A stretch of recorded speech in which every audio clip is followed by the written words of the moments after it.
With near-death experiencer Leigh Grode.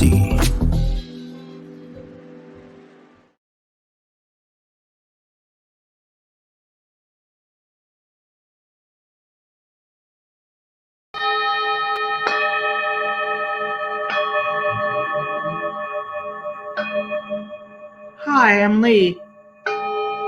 Take a moment to breathe in. Leave the day behind us.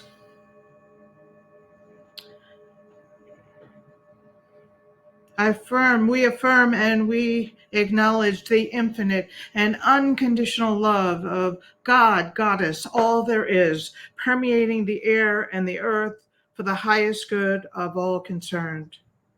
And we invite the unseen friends, the higher selves, to come forth and guide us and share their wisdom and their love for the highest good of all concerned. Thank you for being with me here this evening in Los Angeles, California, as the sun is setting. I've been invited here to share with you about some life and death experiences, as others would call them, near-death experiences, even others would call them. So come with me on a journey back in time to January 3rd, 1991. The place is Amsterdam, the Netherlands. I'm a student at the Film Academy and the university, and I'm getting ready to make a film, and I go to my teachers, and I'm running late. So on my way, I decide to call my lover at the time and tell her that I would be late.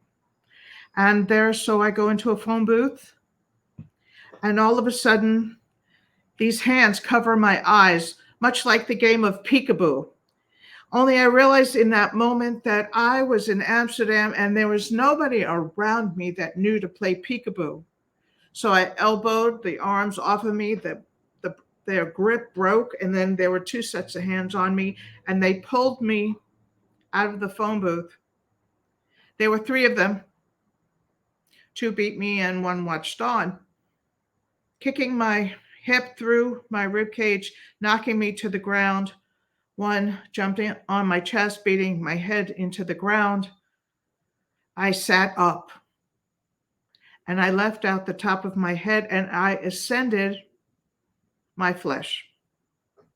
I went to this place, this sticky, ooey, gooey place filled with the most incredible motherly energy that I had ever experienced in my life, in flesh consciousness. And in that place, there was peace and calmness, and there was no stress, there was no noise, there was calm and just love, just love. And the voice that came and spoke to me was a male voice. And the voice said, "Go back in your body." Still having my personality, I responded like, "What the F? They're beating the crap out of me down there. I don't want to go back in there." And the response to my reaction was silence. This silence was not like anything human I had ever experienced before. This whole experience was a non-human experience. It was like nothing I had ever experienced before. I remember thinking to myself, uh-oh, I think I made a mistake. There's no argument going on here. And I realized in that moment that whatever I believed at that time, that God was neither male nor female. God was all of it. God wasn't flesh. God was energy, and the most incredible, loving energy that was uncomparable. It was just, it was wild. But it was calm and it was quiet. And I don't know how much time passed, but then the voice came back to me and it said, go back in your body. And at that point, I just aligned with the thought of yes. And I got sucked back into my flesh, body bouncing on the ground. It was like the fastest elevator you ever did see. The guys jumped off of me, grabbed my attaché case, which had all this documentary information from my research and my work, spending 4.5 years visiting concentration camps and interviewing Holocaust survivors. And they ran away with my attaché case, and I started screaming, my film, my film, my film. I didn't care about what just happened. I wasn't aware of what was going on. All I was aware of is right in that moment, they took off with my attaché case, and that became the focus point. Now, mind you, I couldn't really get up so well on my own, and I finally did manage to get up, and I was dragging my right leg because it was no longer where it needed to be. And I went back to my teacher's house, and he was like, what happened? And I said, they stole my film. They stole my film. And he said, come, we'll take you. And he and his wife went with me, and we went down the streets. I said, we have to go this way. They're going, no, we have to go to the police. We have to go to the police. We have to go. It's like, please, I need to go down here. I was insane. And then we turned the corner, and one of the 3 guys was coming out of this house, and he was jumping on his bicycle. And I went up to him and I said, it's you. You're one of them. And I looked him in the face and I almost grabbed him by the throat. And I said, in English and in Dutch, I want my attaché case with everything in it returned to me, not put into a canal. If it winds up in a canal, I am going to come and kill you. I know where you live. I will come and get you, and I will find the 2 others, and I will get them as well. And then I collapsed. Franz and his wife, they took me to the police station so I could recant my story. Little did I know that the entire attack was recorded on our home answering machine, and we had everything that they said and they did, and the sound effects of what happened recorded. After they finished their interview, I went to the hospital, and I didn't want to stay there. And they kept me for hours, probably for a day, but I couldn't tell you time anymore, because at that moment, even though I wasn't consciously aware of what I had just experienced, something had changed forever. The affect of all of that, beside being beat up and all that, it wasn't from the being beat up, because the pain stopped when I started to lift out of my flesh. It was the experience of going up and meeting my Creator and then being sent back here. And that changed me. Things didn't make sense. I couldn't see. It was a mess. And little pieces came back, but the whole thing wouldn't come back until I returned to the United States 2 years later. And while sitting on my couch in Venice, California, watching the Oprah Winfrey show, and mind you, I didn't know who Oprah Winfrey was at the time, because I had been living abroad and I didn't know about Oprah. We didn't have American television. And then James von Prague was talking about these experiences, and it was as if I just went down another elevator, only I don't know which direction it went. And all the memories of everything I had just experienced came flooding back into my mind. The feeling of lifting off, the feeling of the thickness of the atmosphere, or the space that I occupied that was no longer in my body, the the smell that was this thick sweetness, this there wasn't no flashing lights or anything like that on this adventure, but I was also in the Netherlands. It was thick like pea soup, and the voice that spoke to me was so loving and so like matter of fact, but no emotionality at all. So loving, I learned, was not emotionality. Love is an existence. It's not just an emotion. And how there was no arguments. There was no conversation, and the silence that came back to me. And wouldn't you think that all these people all over the world that meditate, what are they after? They're after that silence, man. They're after that silence, that deafening silence. When I came back, I didn't realize what I came back with, kind of like, I guess, going to the moon and coming back with moon dust all over you. But it was a different kind of experience. I didn't quite see things the same as I saw them before. I mean, I tried. I thought that for coming back to America, that it was because I lived in a foreign country and that I was going through culture shock. And in a way I was going through culture shock. The gluttony of this country. And I mean, do you realize we have 14 kinds of milk? Who needs 14 kinds of milk? 1%, 2%, half this? What? It's unbelievable. So getting used to being here and being able to listen to the messages that didn't just happen as a result of this experience. I have always heard the messages. I just thought I was out of my mind. And I wasn't out of my mind. I just didn't have a teacher to teach me how to be and access this life. So I don't know if you have any questions. I'm willing to take some right now, and then I can talk more about spiritual experiences and why we're all here and what I'm doing here and what you're doing here and how we can do it better. So I don't know if there's any questions that anybody has at this moment, but please let me know.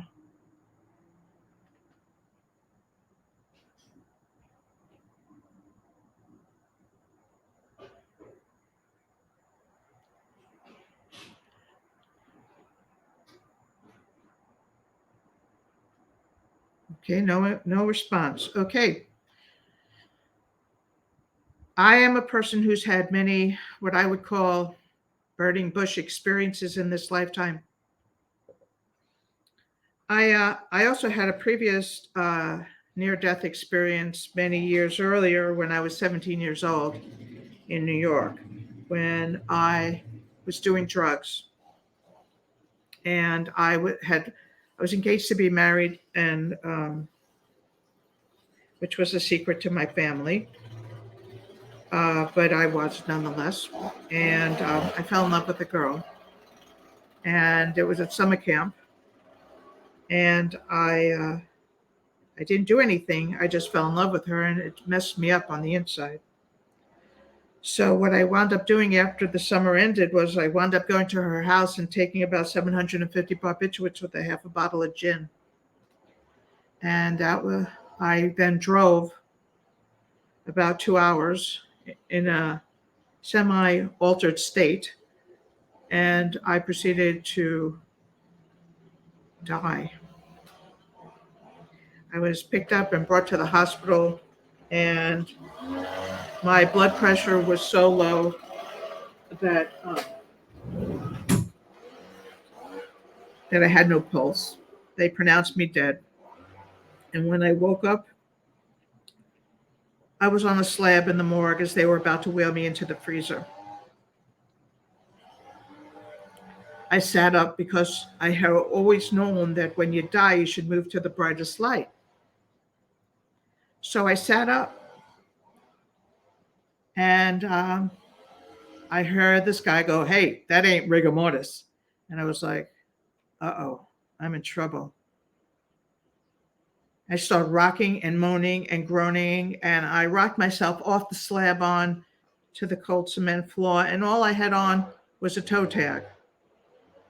So what happened? I got released from the hospital. I had a friend of mine pretend to be my parent and get me out of there. And I decided that I would stop doing barbiturates and I would stop doing chemical drugs. As long as it was natural, I would continue to do them. So if they grew in the ground, I did them. And I would continue that path for another 10 years before I would get clean and sober in 1985. So in that experience, I didn't have the cognitive memory of what happened on the other side. It was all like a blackout. And all I know is that I came to. So was I that high? I don't know. All I know is that when I came to, after being pronounced dead, it was an issue. But when I was in Amsterdam, I had a cognitive experience and a transition that I was 100% aware of. Not right away, but in retrospect. So I had done time in a Synanon program. This is dating me, back in the 70s in New York City, in Queens, New York. And in that program, I didn't go there because I had a drug problem, which I did. I went there because I had an issue with falling in love with girls when I was supposed to be heterosexual. So I went there for therapy because it was free. Long story short, what happened was there are certain things you don't do when you're Jewish. You don't bury yourself. You don't commit suicide. And you don't say certain prayers. So they had what in those days was called an inclusion-exclusion encounter, where 70 people, I was standing on a box supposed to beg for forgiveness for my mortal sin of sleeping with a girl. And it was a disgusting experience. All the boys could say whatever they want, and all the girls had to turn their back on me. And this went on for 7 hours. And then they wanted it to continue longer. And I sat down on the floor and I said, I'm done. There's nothing left for me here. And I got up and I left. 2 weeks went by and they asked me to come back to the program. I had been in therapy with this man for 2 years at that time, and I had done hypnotherapy with him for 2 years at that time. So I went back. But in order to be in that program, I had to get a box and a doll, and I had to bury the lesbian part of myself. I didn't even know I was a lesbian, just for the record. I had to bury that part of myself, and I had to sit on a box, like in Judaism, you sit shiva for the family members, for the immediate family who dies. And I had to stand on that box at first and beg and scream. And then I had to sit shiva for myself. And I had to say these prayers. And I had to read these portions out of the Bible. When one night I'm in the room and the room fills with a light behind me, I knew I'm Jewish. The light's getting brighter and brighter. And I turn and it's Jesus Christ. And he's moving towards me. And I thought I lost my mind. He's filled with this white energy, this bright light. And the energy I experienced with him would be the same energy I would experience on January 3rd, 1991 in Amsterdam when I left my body. It was that same kind of dense, sticky, incredible love. Well, I did run away. I ran down and out of the building and down the street, and I ran and I ran and I ran. The next day I went to my friend Paul's house and I said, Paul, you got to help me. I need 2 things from you. He was a born-again Christian. I said, I need a Bible and I need you to take me to your church. And he said, what's the matter? And I couldn't even tell him what happened. So we go to his church and this woman starts talking in tongues. Now, again, I'm Jewish. I don't know from tongues. The only tongue I knew was a meat in the deli that you ate. Anyway, she's talking in tongues. And then this other woman's like, I'm going to testify. I'm going to interpret. I'm going to testify. And I'm like, I look at Paul and he just pats me on the knee and says, just stay right in your seat, Leigh. And this woman begins to tell the story of what happened to me in that room with Jesus Christ. And I said, Paul, we got to go now. And he looked at me. He said, is that what happened? I said, yeah, but let's go. We could talk about this in the car. I really didn't understand what was going on then. Today, God was telling me that what they were doing was wrong, that God's love is pure and unconditional, and that I was blessed, and that God wanted me to know that I was completely fine the way I was, and that God loved me. So that whole experience was so earth-shattering on a lot of levels, and I didn't understand why. And then finally, I was in my first official relationship. And somebody had called the Coalition for Gay Rights back in the 70s. And they came and they wanted to know if they could interview me and I'd tell my story. More not about Jesus, but the story about what happened in the program. So I did. And they closed the program down. And that what happened to me was put before Congress as an example of violation against gay and lesbian rights. So what does that have to do with spirituality? I'll tell you.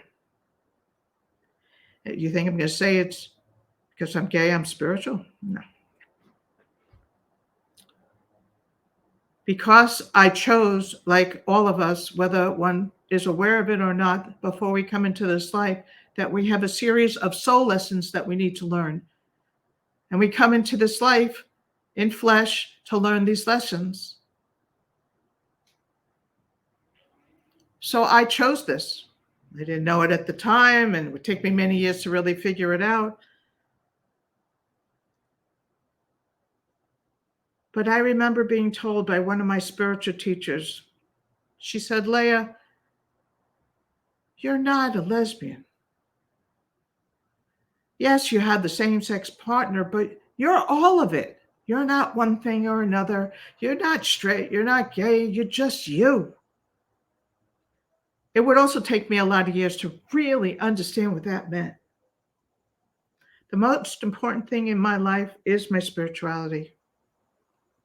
I don't care who you believe in, as long as it's based in love and kindness. But as long as you can practice, get the exercise of believing, in trusting. Belief is the strongest power there is that humans can manifest, not just individually, but as a group. When people believe in things, whether it's right or wrong, it moves mountains. It can be destructive or it can be rebuilding. Belief is a very important variable. But we also, with that belief, comes responsibilities. And I'm not talking about organized religion. I'm talking about the ability to transcend life. So we come in here, and I was like, it's taken me quite a few years to learn why I'm here, why I got sent back here, why I was stopped at the gates, if you will. And that's because what I have to share with you and what I teach and with my clients and stuff is about being a human, having a human experience as a soul and learning our soul lessons. What does that mean? What does it mean, a soul lesson? That's interesting. A soul lesson is our purpose, is the reason why we're born, why we came here, what we're supposed to do, how we're supposed to do it. And in the process of unwinding this ball of yarn of life experience, if I bought the lie of being a victim, I would have been destroyed from my childhood and the lack of validation and understanding that I needed that I never got. I want to tell you that every step of the way, even though my parents, because they were never taught that, didn't know how to give that away, that meant that I would be given the people in my life to be the teachers to show me the way of everything that I've needed to learn and acquire, including the experience of the absolute gift of transitioning, equaling transformation, because they don't necessarily happen at the same time. The transformation is coming now. The transitioning occurs every day. We transition from sleep to awake state. We transition from awake state to absorbing state. We transition so many times before we transition.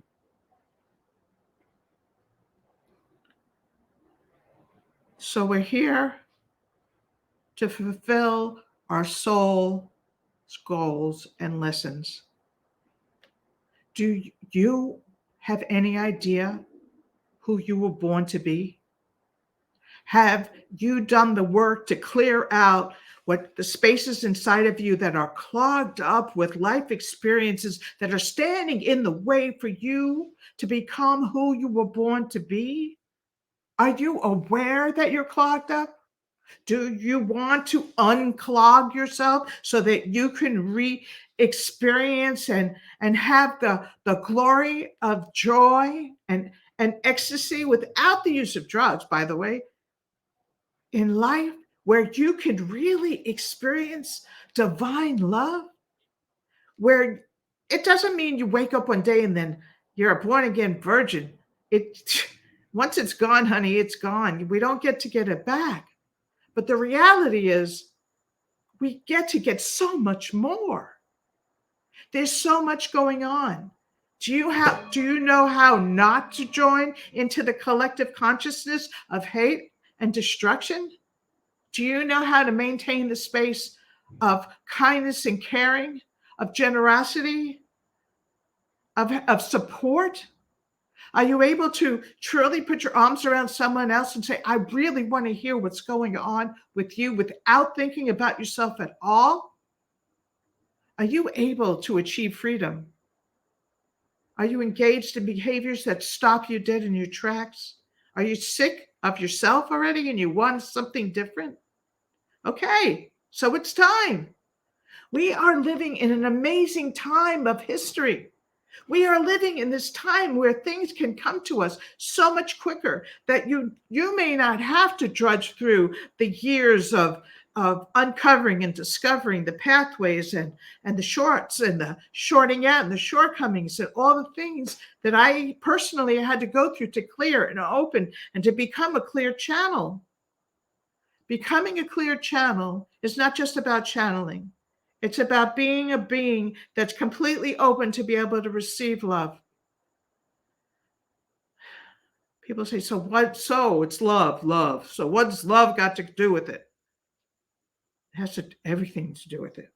I'm not talking about human love. I'm talking about divine love. I'm talking about that space that everything stops, where you could sit in the dark and you could connect with the beloved who's no longer here, or you could talk to somebody who, from your soul to their soul, and work out all the differences that you have had in this lifetime with that being without ever having to have an out loud conversation. There is mass healing to be accomplished. One of the boons, the gifts that I was given from this experience is the ability to receive the energetic field, the electromagnetic field that we all are entitled to be a part of, that place inside of each of us that you want something and it's already there. You can't want for something that doesn't already exist. The problem with experiencing it is that there's a lot of other layers piled on top. So the first part of a process is to, I keep knocking this microphone now, is to remove the obstacles that stand in the way, whether those obstacles are thought processes or behavior patterns or gluttonous behavior or whatever it is. They're all distractions and they all fill up the space with something that doesn't work for us. And then we feel like failures. You're not a failure. You just haven't learned yet. It's, as long as you're breathing, you have a chance. I have a chance. You have a chance to start right now, all over again, and have a whole new life right in this moment, right here, right now. If you are not happy, if you don't feel fulfilled, if you know there's something more out there, I can't tell you how many people call me when they want to know, what does Spirit say about me? Now, honey, if you think that Spirit is sitting around waiting to tell me about what's up with you, we got to talk about something completely other. And that's about your ego and about your damage and about how you want to be quickly fixed and how you're not willing to do the work that you have to do to clear the space inside of you to be able to receive the message yourself. My job isn't to tell you what God has to say to you or Goddess has to say to you or all that is has to say to you. It's to help you learn how to hear the message that's already talking to you. That's my job. I'm not a Hoover. I'm not going to dust you off. I am a channel. I am a medium. That's grace. But that has nothing to do with the gifts of receiving energy and formulating them into orbs of light and love, and the process of how to breathe into these spaces and make these spaces, these invisible spaces, the space in between the words, the space in between the breath, elongating them, extending life, extending love, breathing life force, receiving the breath, expanding it, giving it, holding it, hugging it, loving it, being loved by it. This is your birthright.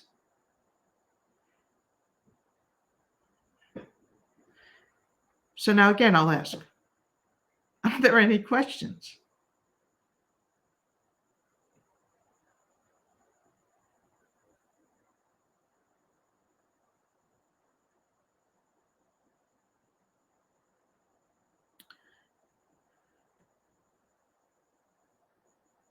What did I experience on the other side?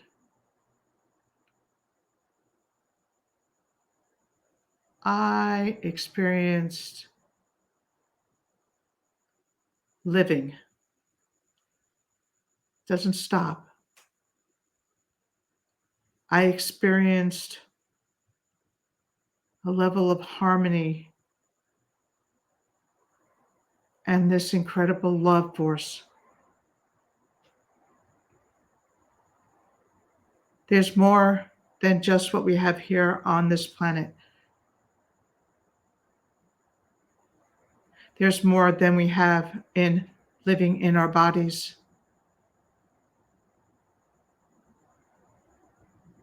That's why I talk about the soul.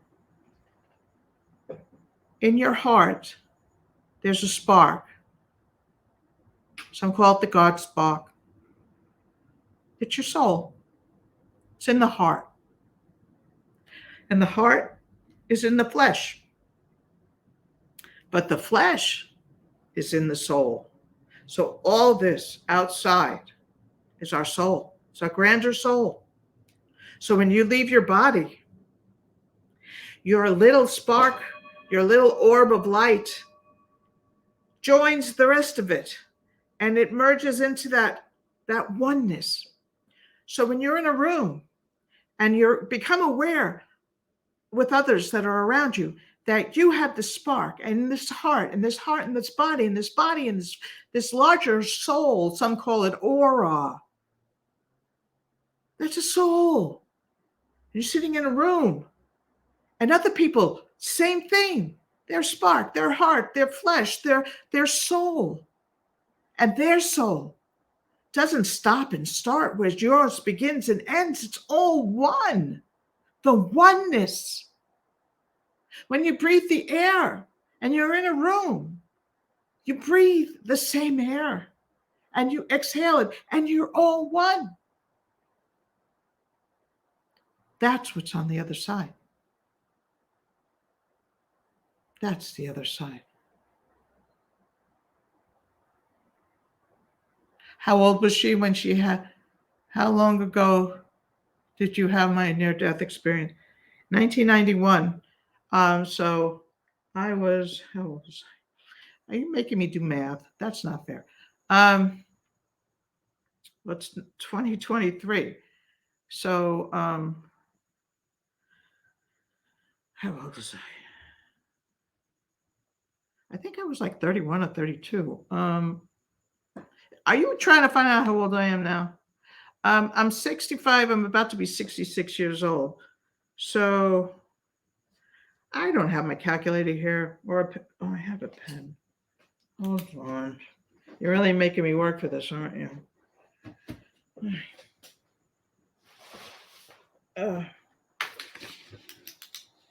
1991. Okay.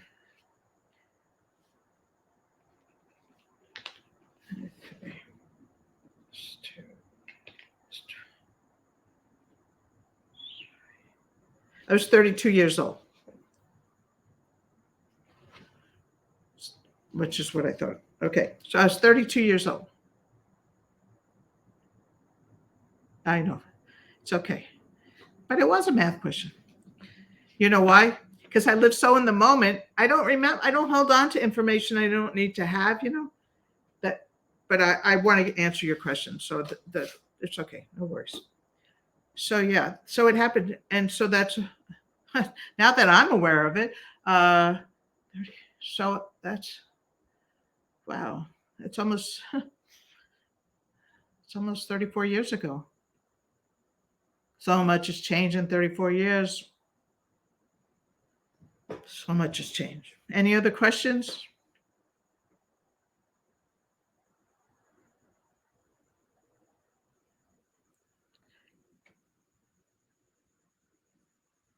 That's a really good question. Can everybody see that? Can you leave your body at will? That's a really good question.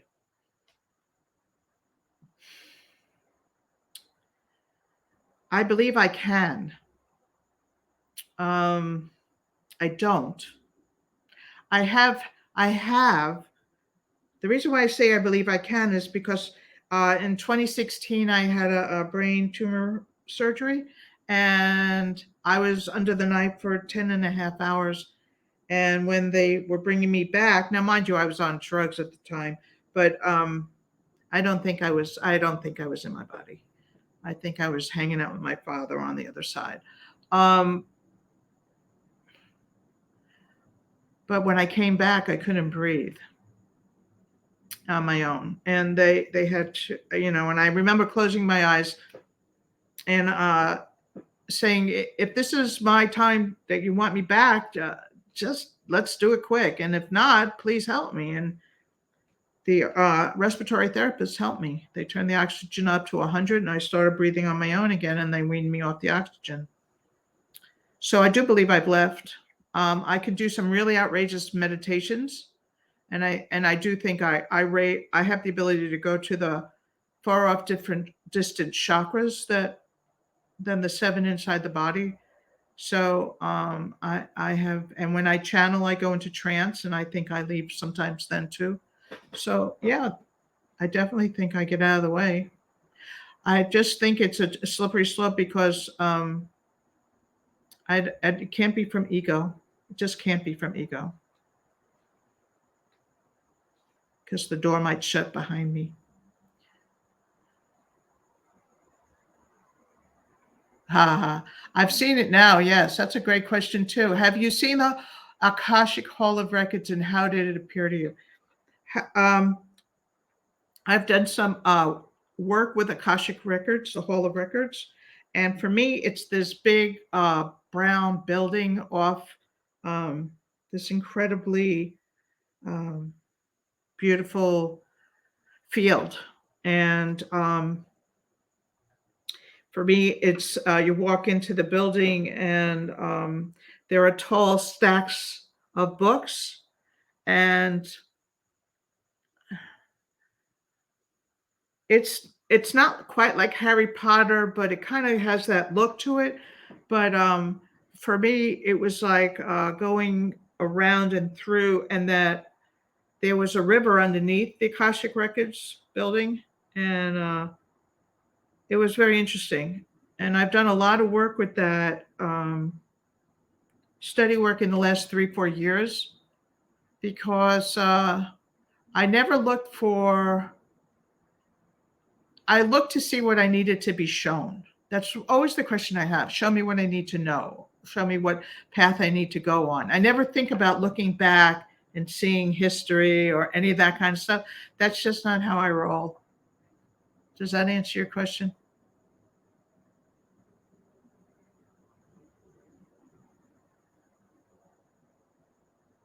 Any other questions?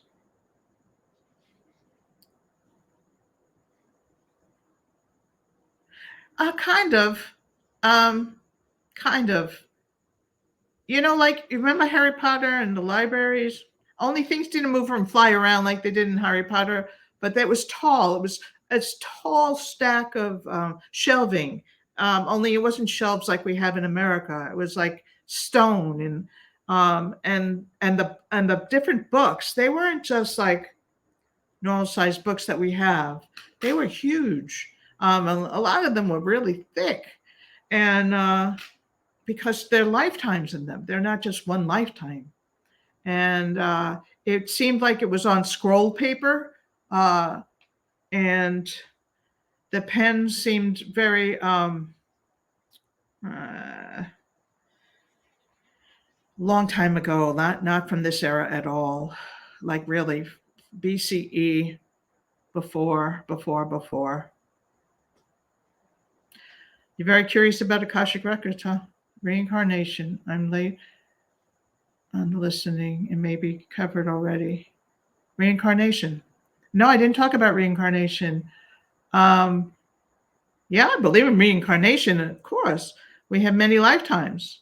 That's where the whole thing with the soul. We come in and we learn the lessons to advance our personal frequencies so we can raise the vibration. And we sometimes, people call karma, and we come back to work out karma, but it's more that we come back to work out what we didn't work out before. That's why I always say to people in this life, especially people who mess around with drugs and stuff like that, and like, man, get clean. Don't you want to work it out in this life? Do you want to come back for lifetimes to work this stuff out? You want to be an addict in your next life? I mean, come on. So, and I don't, also the thing about reincarnation is I don't believe when we're born like, I'm not going to be born in tomorrow necessarily. I could be born in another time in the past. There's no linear line like we have here on the planet. Remember, time and space is a human construct. It doesn't exist in other realms.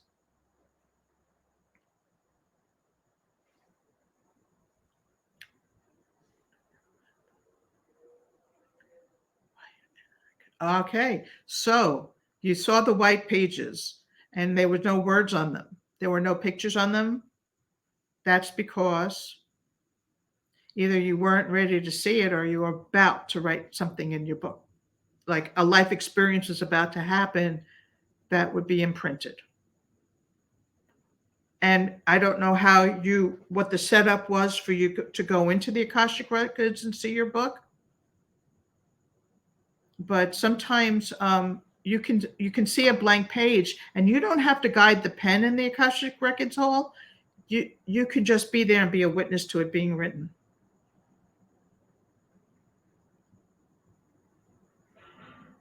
Any other questions? I'm loving these questions. Thank you.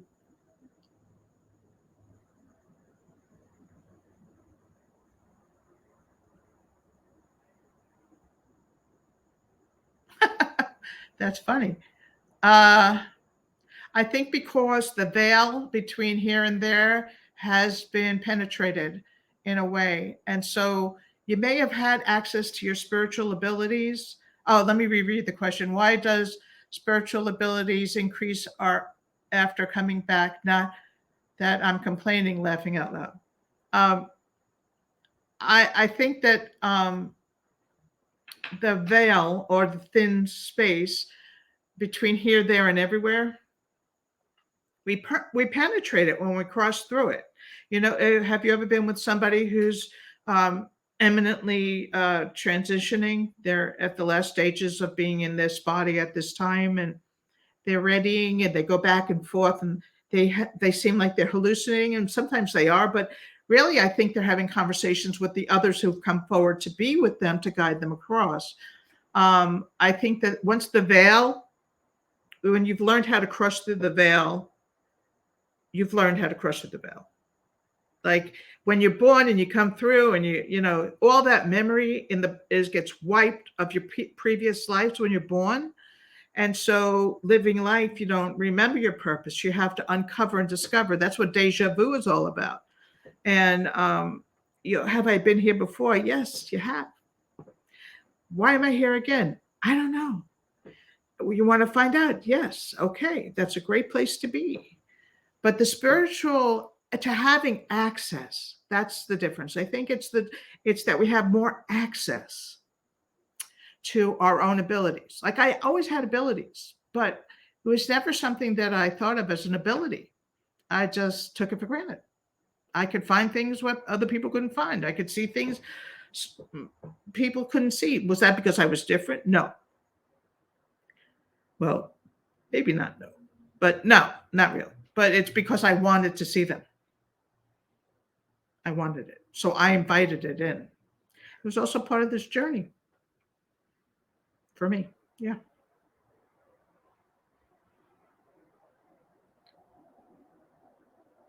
No, this is not a simulation. This is a classroom. This is a classroom. Oh my goodness. We are being tested, kids. We are being tested. Is and it's it's about choices, knowing you have them and making them, and not being so self, but more into caring and sharing with others. So there's a connection in the we. When you share something, there's something about it that's so great, so loving, so amazing, that by yourself you can't accomplish that. Like in a 12-step program, when somebody finally admits that they have a problem, whatever that problem is, I don't care. And they come into the room and they sit down in that chair and they open their mouths and they say, I am a blah, blah, blah, and my name is blah, blah, blah. That moment, that unconditional surrender to the moment, the surrendering to the moment, they stop being separate from, they start being a member of, they start sitting in a room with others, and they're present. So that's what we're all being asked to do. Whether you're in a 12-step program or not, doesn't matter. I'm not saying go to a 12-step program. I'm saying what you're being asked to do is to become one of, not the Lone Ranger.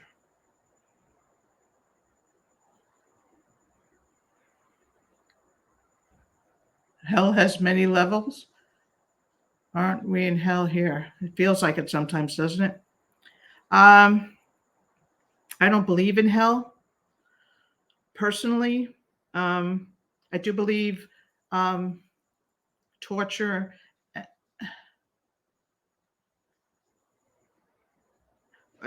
torture and destruction of others is cruel behavior. And I believe, as my little granddaughter said to me, there are humans being and there are humans not being. And these people who perpetrate crime, for whatever reason, and what I mean by a crime is harming and destroying others for just being who they are. That's a crime. That's missing the mark. And it's a very tough reality. Go ahead. I'm sorry, honey. What was that? Is there a hell? I heard there's not one like we think. I'm going to tell you something. I believe, I don't know if there's a hell. I think that's part of the human condition. I do believe when you transcend out of flesh and you go into the other form, you go to where you are in this life. Meaning, are you content with who you are right now? If you were to die today, what would you be surrounded by? Would you be surrounded by liars and cheats, or would you be surrounded by love and caring? And so that determination creates your own state of hell or heaven. I think all it is really, honestly, that's very biblical. That's very control of the masses thinking. But I think that there is people that miss the mark terribly and hurt others intentionally. And I don't want to be one of those people. And I think we all have the potential to be in our dark selves, our shadow selves, as it's called, and in our light selves. We all have that potential. That's why when we see somebody out there in the world doing things that we're like, why is he doing that? Why is he doing that? Or why is she doing that? Why is she doing that? You have to stop and pause and say, if, like for me, I say, if I wasn't clean and sober and I didn't change my entire life, that could be me. I could be that a-hole. I could be doing terrible things to other people. We're all capable of it. That's what's also part of the oneness. So is it about heaven or hell, or is it about being responsible and caring and loving? It's your choice how you look at it. But if you get caught up in words like hell, there's an energy behind hell that's not very loving and caring. And it's one of those experiences that cuts things off from growing. It doesn't have to be that way. We have to choose other to keep this movement, this growth, this process, this share, not harm. Does that answer your question?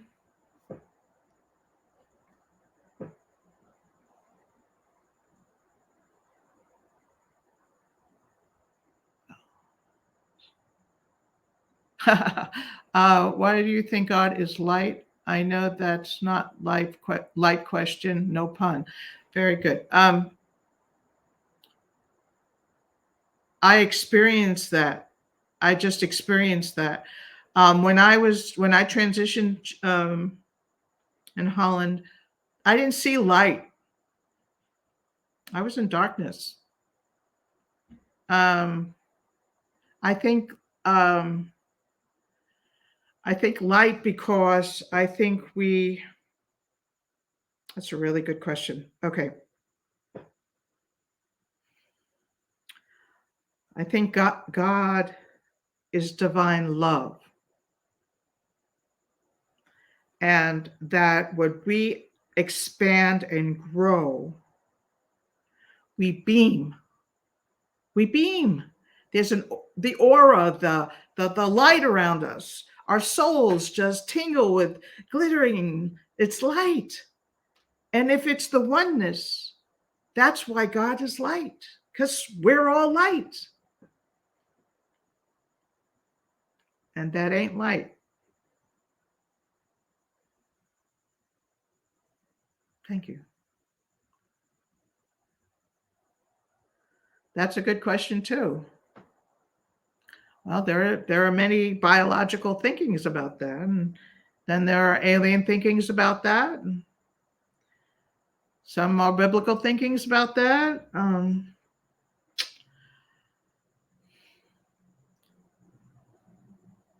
If you give me a moment, I can see if I can get an answer on that.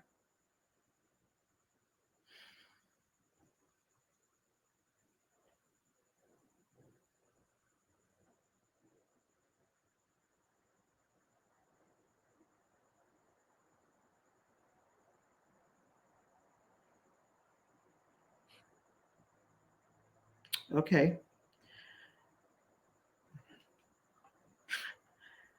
Well, what I just saw was like an explosion of light.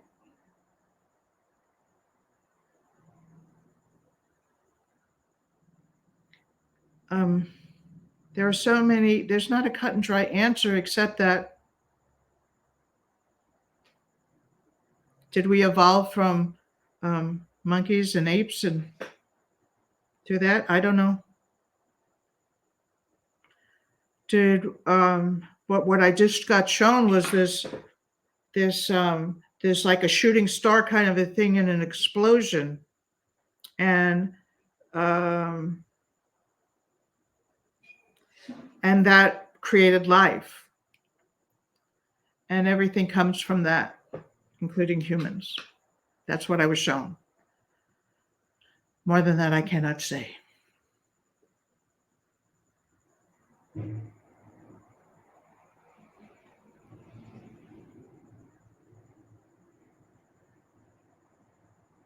No. Okay, the question is this.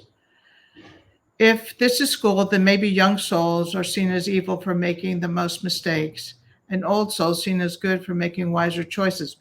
I'm going to tell you right now, Buzacchino, no, I don't believe, there's a balance. There is a balance, but it's not. I'm going to tell you something. I have 2 granddaughters. The things that are coming out of their mouth are concepts that most adults don't understand. And they're very abstract. These are young souls. They have a wisdom, and because they're not injured and their development hasn't been stunted, and because they're nurtured to grow and be, they have access to things. That's why I believe now in this time, we have access to things in ways that were not available to us before. This is a new time. We are no longer in the Piscean era, which we were in. We have been in the age of Aquarius, and we're at the very beginning stages. Darlings, I got to tell you, we are in for an upheaval. You can see some of it happening right now, but that's not to say good or bad. Evil is such a judgment. So if we can change our language, we may understand better what we're really trying to say. So like for me, when I think of evil, I think of destructive. I think of harmful. When I think of children, I think of innocence. I think, are they being guided to their best and highest selves? There are those that are. And there are many of us who were not. Does that make us evil? No. It made us students. It made us seekers. It made us searchers. It made us researchers. Some of us became drug addicts. It made us all kinds of things. But if we stay open, really open, what does that mean? Do you know how to clear all the thought processes that run through the front of your mind? Do you know how to pull out a thought, look at it and say, is that mine, or was I taught that? And if it's not yours, throw it away. And if it is yours and you can't really deal with this now, you put it on a plate and you come back to it later. Do you know about the process of integration and how we become whole? That's what we're talking about here. To simplify it in the form of evil and good, and I'm not judging, but I just want to say that I used to do that too, right? Because that's what I was offered to think in those paradigms. But those are the lies that we were taught.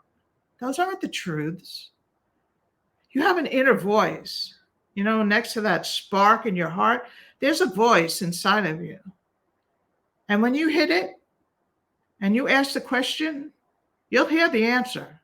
You may not like the answer, but you know. And if you deny knowing, you're just going to have to repeat the lesson until you get it. It's like meeting somebody and you're like, oh, wow, who is that? And then it's like, oh, watch. Within the first 30 minutes, you may get a warning signal. But in the next 15 to 20 minutes, you're going to be denying that you just got that warning signal. And then you get in the relationship with that person. And then when you break up, it's that same thing that you got that warning signal about that broke you up. Is that evil? No. That's not listening to your guiding voices. That's not accessing your intuitive being, your intuitive life, your ability to transcend.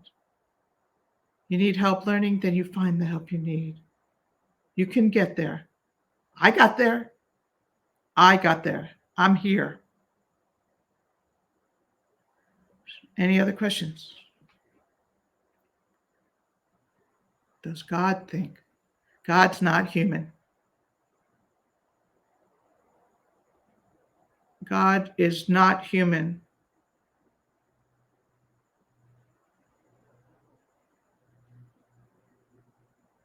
We think, if you say think, you think a brain you need a brain to think. God is not a human being. God is an energetic field. And I want to say that there's consciousness in that energetic field. And I want to say that you were born with that consciousness inside of yourself. That you have actually every single answer to every single question, but life has gotten in the way and interrupted the process. That's why I really firmly believe we need to remove the obstacles that stand in our way so that we can become who we were born to be.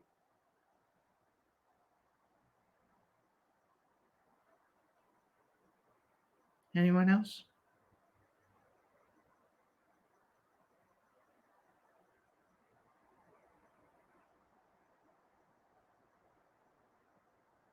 Yes. Does the high self, I say higher, but high self exists within us? Yes, absolutely. Our higher self is our higher self. Some will say it's inside, some will say it's outside. I actually recently did an exercise for myself where I decided I was in a class with someone and they said, Leigh, you're one of the smartest people I know. And I said, well, thank you. And they said, do you actually not make decisions according to your intellect and ask your higher self? I said, that's a really good question. And I paused. And I actually really do ask my higher self. That's why I got quiet and being asked to show when I don't know. I ask to be shown, giving me information that I could share. And I stay quiet until I get information. So that is my higher self. And part of the goal is to have that higher self be really active in our lives so we can co-create our lives to the highest good. Anything else? Okay.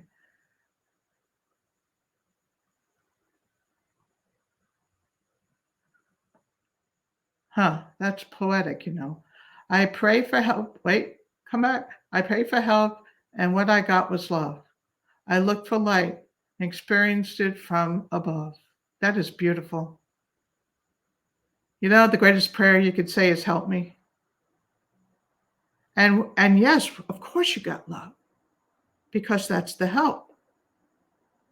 If you feel filled up with love and the abundance of that flow, and you feel calm and non-reactive, don't you make better decisions? Don't you care a little bit more or a lot bit more? I do. It took years to do this work of breaking it down and allowing for a space.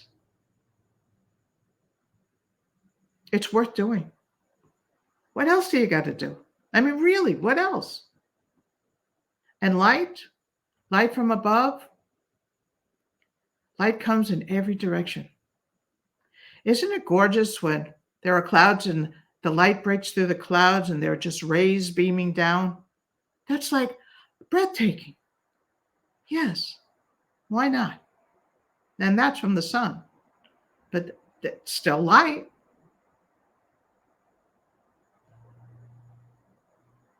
Any other questions?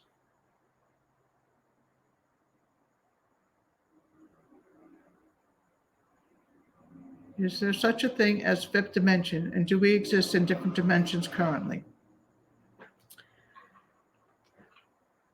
Yeah, the Fifth Dimension was a great band in the 60s. Yes, there is a fifth dimension. And yes, we do. There is a, it's not one of my teachings, but there is that we coexist on many planes, many lifetimes simultaneously. And they call it the multiverse, not just with the games and the toys. There's really a multiverse. And is it concurrent lifetimes all at one time? And can you go between the worlds and the lifetimes? And the answer is yes, you can. If you really want that, then you pursue it and you will have that. I mean, we each get to do what we came here to do. And if that is your path, right on, go for it. Tell me about it. Tell me what you find. Really, share it. It's a beautiful time to do this.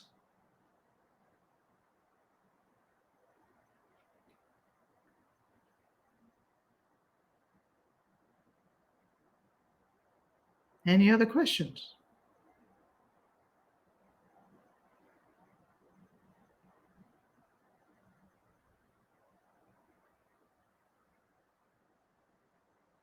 Last question.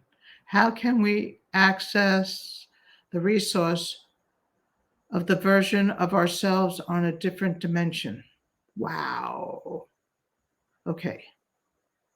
How can we access the resource of the version of ourselves on a different dimension? Okay. Well, that's a whole meditation practice that where you go, like I'll do this guided meditation and take people to a neutral zone where you could walk into different lifetimes and see different things. And everything is possible. You just have to be willing and really able to walk through it and learn each step take each step and learn some more. When I do my guided meditations with students and clients, I take them on a path. And on that path, it's wherever you go, that's your safe place. I like the woods upstate New York. That was familiar to me as a child. Then I veer off the path, and there are these two steps. The first step is the step of truth and prosperity. And I stand on that step for a while, and I just let myself feel what it feels like to be peace and tranquility. Sorry. And the second step is love and light. And I step on that, and I stay and let that wash over me.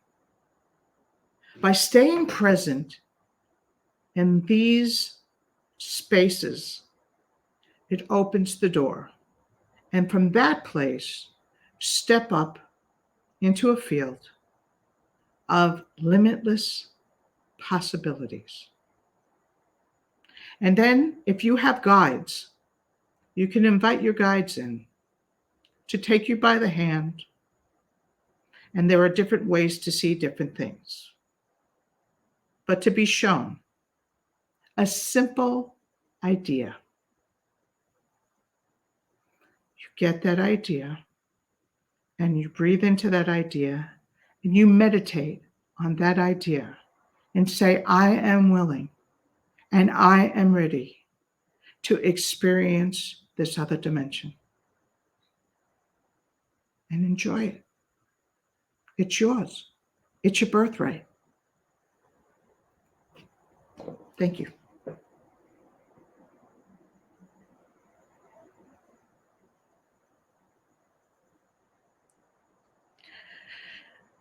Yes.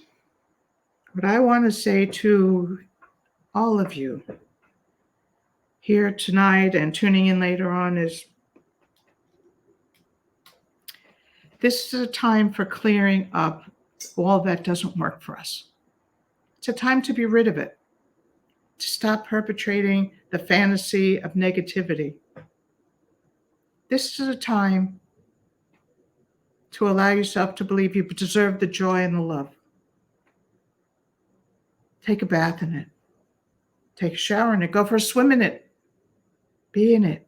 Practice being in it so it becomes familiar. I work with people one-on-one and I work in groups. If you need my help, contact me. This is the beginning. Don't cut yourself off. Be who you were born to be. There are many of us here who want to join you on this road together. Thank you. And have a wonderful, wonderful life. Thank you.